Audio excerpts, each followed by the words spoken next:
Good morning friends, कसे आहात सगळे? आय होप सगळे स्वस्त आणि मस्त असाल. आजचा पूर्ण व्लॉग असणार आहे सैनिक स्कूलमध्ये झालेल्या ॲन्युअल स्पोर्ट्सच्या कार्यक्रमाबद्दल. तर असं तर तिथे जाता येत नाही, कोणालाच एंट्री नसते, कारण ते ऑल इंडिया सैनिक स्कूल आहे जे आमच्या चंद्रपूर जिल्ह्याच्या विसापूर या गावात आहे. तर या शाळेमध्ये एक प्री प्रायमरी स्कूल पण चालू झालं आहे, प्रायमरी स्कूल चालू झालं आहे जिथे 2 वर्षापासून माझी मुलगी शिकत आहे. तर तिचा आज परफॉर्मन्स इथे असल्यामुळे आम्हाला तिथे बोलवण्यात आलेलं आहे. जसं मुलांना घेऊन जायचं होतं आणि त्यांना परतही आणायचं होतं, म्हणून पॅरेंट्सला तिथे एंट्री होती. तर म्हणूनच मी निर्मितीसोबत गेलेली होती. तर इथे कार्यक्रम चालू झालेला होता आणि माझी मुलगी वेटिंग रूममध्ये होती, म्हणजे तिच्या परफॉर्मन्सला थोडा वेळ होता. मी पण कुतूहलाने म्हणजे खूप 2 वर्षापासून ट्राय करत आहे की आतून शाळा कशी आहे ही बघायचं, कारण नॅशनल स्कूल आहे तर सर्वांना तिथे जाता येत नाही. या कार्यक्रमाचे चीफ गेस्ट आलेले होते, गर्ग म्हणून सर होते, ते आले होते. तर त्यांचं वेलकम आपल्या मराठमोळ्या पद्धतीत ढोल ताशाच्या गजरामध्ये झालेला आहे मस्तपैकी.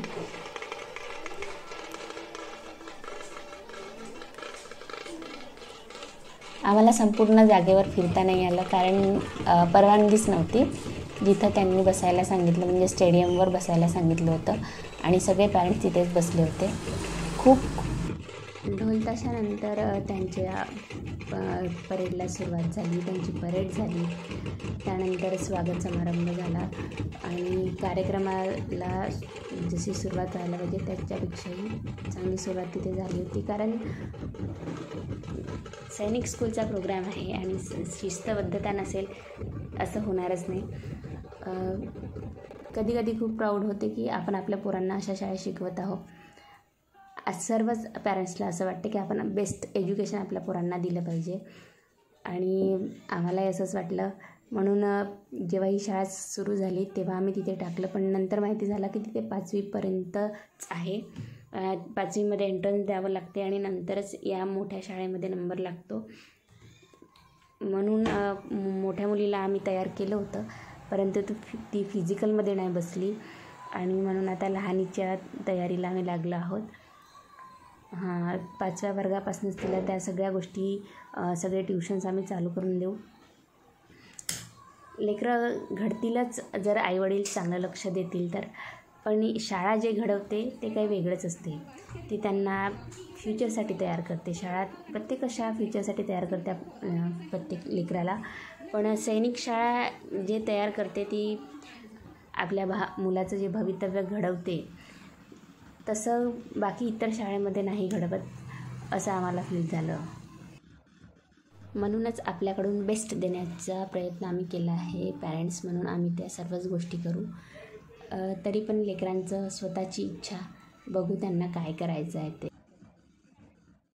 200 मीटरच्या रेसनी या स्पोर्टची सुरुवात झाली आहे आणि बाकी सगळे प्रतीक्षा करून राहिले की प्रत्येक खेळ असा समोर जावं, लवकर व्हावं. छोटे छोटे मुलं वाट बघत होते त्यांचा नंबर कधी येणार आणि हे खेळ असेच चालू होते. 3 रेस झाले इथे सिनियर आणि ज्युनियर्सच्या. सगळं बघून आपल्या शाळेच्या दिवसांची आठवण झाली. ते दिवस जेव्हा होते, आपले शाळेचे दिवस जेव्हा होते, आपणही असंच सर्वच गोष्टींमध्ये सहभागी होत होतो आणि मग आता हे सगळं बघून पुन्हा त्या दिवसाची एक तणावाने आठवण झाली. त्या सोबत असलेल्या मित्रमैत्रिणींना, शाळेच्या टीचर्सला सगळ्यांनाच आठवण करून आपण कधी ना कधी करतो सगळ्यांची आठवण, पण आठवण करून कधी आपण एक्सप्रेस करत नाही. तर असे जेव्हा क्षण येतात कधी आपल्या लेकरांमध्ये, आपण ते क्षण बघतो आणि मग असं वाटतं की ते दिवसही खूप छान होते आणि तेच दिवस खूप छान होते. स्ट्रेस फ्री होते, काही करायचं टेन्शन नाही, कोणाचं बोलल्याचं टेन्शन नाही, कोणी काही म्हटल्याचं टेन्शन नाही. आपण आपले मित्रमैत्रिणी, अभ्यास, शाळा, बस याच्या व्यतिरिक्त काहीच जग नाही असं वाटत. पण तेव्हा त्यावेळेस आपल्याला हे वाटत नव्हतं, कारण आपल्याला असं वाटतं की हे आत्ता जे आहे ते टेन्शनच आहे. पण आता जसं जसं मोठं झालं आणि ते क्षण निघून गेले, तर तो वेळ निघून गेला, तो आता कधीच परत येणार नाही. तर आता असं वाटतं की ते दिवस बरे होते.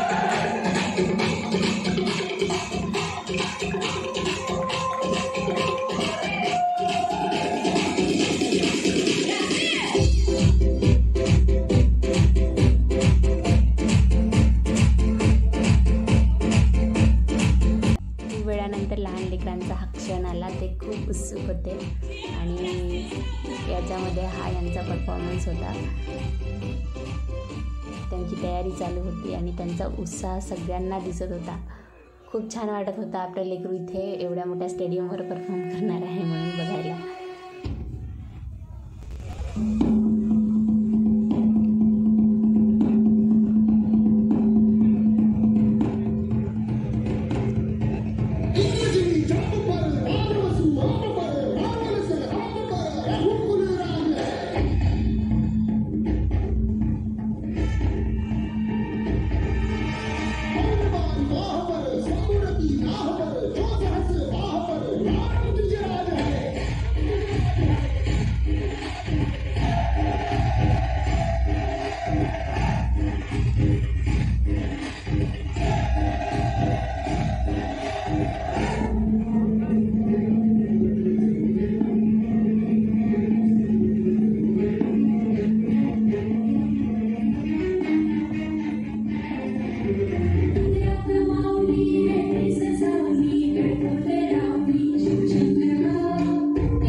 इथून माझ्या मुलीचा पिरॅमिड बनणार होता, तर मी तिच्यावरच फोकस केला आहे. जी पिरॅमिडवर चढली आहे ती आहे माझी मुलगी. मम्मी माझा पिरॅमिड बघायला नक्की आहे म्हणून तिने मला खूप आग्रह केला होता. म्हणून मी अभिनंदनला घरी ठेवून तिच्यासाठी गेली होती तिला चीअर करायला, आणि खूप सुंदर तिने केलं. मला खूप छान वाटलं. त्यानंतर त्यांच्या ग्रुपला प्राईज पण मिळालं, म्हणजे सर्वांनाच रँकिंगनुसार प्राईज देण्यात आलं आणि यांच्या पूर्ण टीमलासुद्धा प्राईज देण्यात आलं. मग आम्ही आमच्या घराकडे जायला निघालो आणि जसं आम्ही स्कूलच्या बाहेर निघत होतो तर ते चीफ गेस्ट परत जात होते आणि ते हेलिकॉप्टरनी जात होते. तर ते हेलिकॉप्टर स्टार्ट होत होतं. मी पहिल्यांदाच माझ्या जीवनात एवढ्या जवळून हेलिकॉप्टरला बघितलं आहे आणि मला खूप छान वाटत होतं. म्हणजे असं वाटत होतं की आपण कोणत्या तरी मोठ्या प्लेसमध्ये आहोत आता. आणि खूप जणांनी, जसं माझ्यासोबत काही मुलांचे पण पॅरेंट्स होते, त्यांनी पण थांबून ते सगळं लाईव्ह बघितलं. लेकरांना दाखवायला खूप छान वाटत होतं की बघा हे हेलिकॉप्टर आहे, हे असं असते.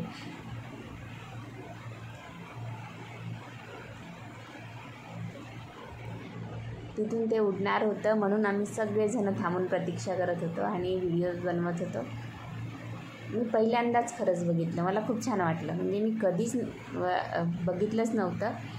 एवढ्या जवळून तरी नाहीच बघितलं. म्हणजे आकाशात उडताना बघितलं आहे, पण असं नाही बघितलं म्हणजे एवढ्या जवळून.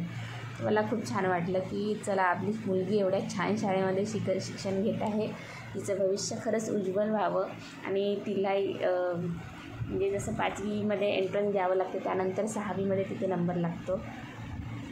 तर माझी इच्छा आहे की तिचा तिथे नंबर लागला पाहिजे. तर आजच्या व्लॉगमध्ये एवढंच आणि इथेच या व्लॉगला थांबवून मी तुम्ही पण हे हेलिकॉप्टर उडताना बघा आणि व्हिडिओ आवडला असेल तर लाईक, कमेंट आणि सबस्क्राईब जरूर करा आणि तुमचं प्रेम असंच राहू द्या. आणि अशाच नवीन टॉपिक्सवर आणि नवीन गोष्टीवर मी व्हिडिओ घेऊन येत राहणार आहे. तर थँक्यू.